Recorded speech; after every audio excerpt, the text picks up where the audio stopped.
ብለን እናስባለን። አሁን ከተነሱት ዋና ዋናዎቹን እኔ ለማንሳት እሞክራለሁ። ያው አጠቃላይ የማህበር ብዛታችን 5 ማህበሮች ናቸው በ5 ክፍለ ከተማ ላይ ማለት ነው። የአባላት ብዛት 163 ሰዎች ናቸው። አደራጅተን ወደ ስራ ያስገባነው 163 ሰዎች በአምሬፍ ይደገፋሉ የሚባል አይ 103 ብቻ ነው። ቢጫ ለባሾቹን ብቻ ነው አምሬፍ እየደገፈልን ያለው። በሚኒሊክ ክፍለ ከተማና በጠባሴ ክፍለ ከተማ ላይ ያሉት በአምሬፍ ድጋፍ ማዕቀፍ ውስጥ አልገቡም ማለት ነው። እነሱ በሁለተኛ ዙር ነው የሚደገፉት። አምሬፍ ምን እየደገፈን ነው፣ ምን እያደረገልን ነው የሚለው ቅድም እህቴም ስታነሳው ነበረ። አምሬፍ ከስልጠና ጀምሮ ስልጠና ሰጠናቸው። ከሐምሌ ጀምሮ ያው ገንዘቡ ተሰበሰበ፣ እናንተም ዘገያችሁ እየተባለ ቅድም ሲነሳም እንደነበረው ከሐምሌ ጀምሮ እነሱን የማደራጀቱ ስራ በጣም አስቸጋሪ ነበረ። ሰው ያው የቆሻሻ ስራ ሲባል ለዚህ ለቆሻሻ ስራ የሚሆነውን ሰው የመመልመሉ ስራ በጣም አስቸጋሪ ሆኖብን በርካታ ጊዜዎችን በመፍጀት ፈጅቶብናል። ከዛም አልፎ እነኚህ 103 ሰዎች የ3 ክፍለ ከተማ ላይ ነው 103 ሰዎች ያደራጀ ነው። ጣይቱ ክፍለ ከተማ ላይ፣ ዘራይቆብ ክፍለ ከተማ ላይ እና ጫጫ ክፍለ ከተማ ላይ በድምሩ 103ቱን አንድ ማህበር አድርገናቸው ለድጋፍ እንዲመቹ እነሱን ስልጠና ሰጠን።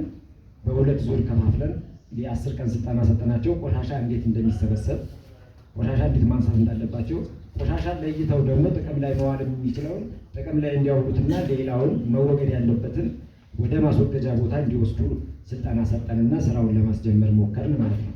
ይህንን ስራ ስናስጀምር ከዚህ በፊት እንደ ከተማ ሲሰራ የነበረን የጋሪ ብዛት ወደ 40 የሚጠጉ ጋሪዎች ነበሩ። ያው ታውቃላችሁ በጥሩምባም እየነፉ እነሱ ገንዘብ በድርድር የሚሰበስቡ ማህበራት ነበሩ፣ የጋሪ ማህበራት።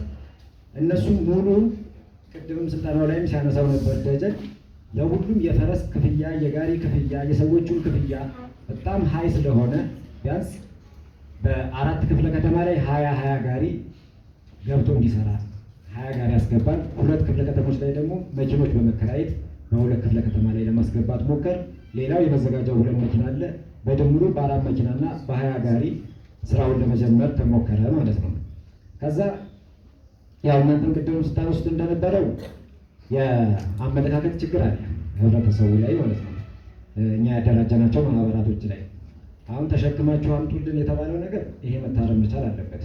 ማንም መሸከም የለበትም። በቃ ክፍያ የከፈለ ሰው ቆሻሻውን እነኛም የተደራጁ ስራ ሊሰሩ ነው።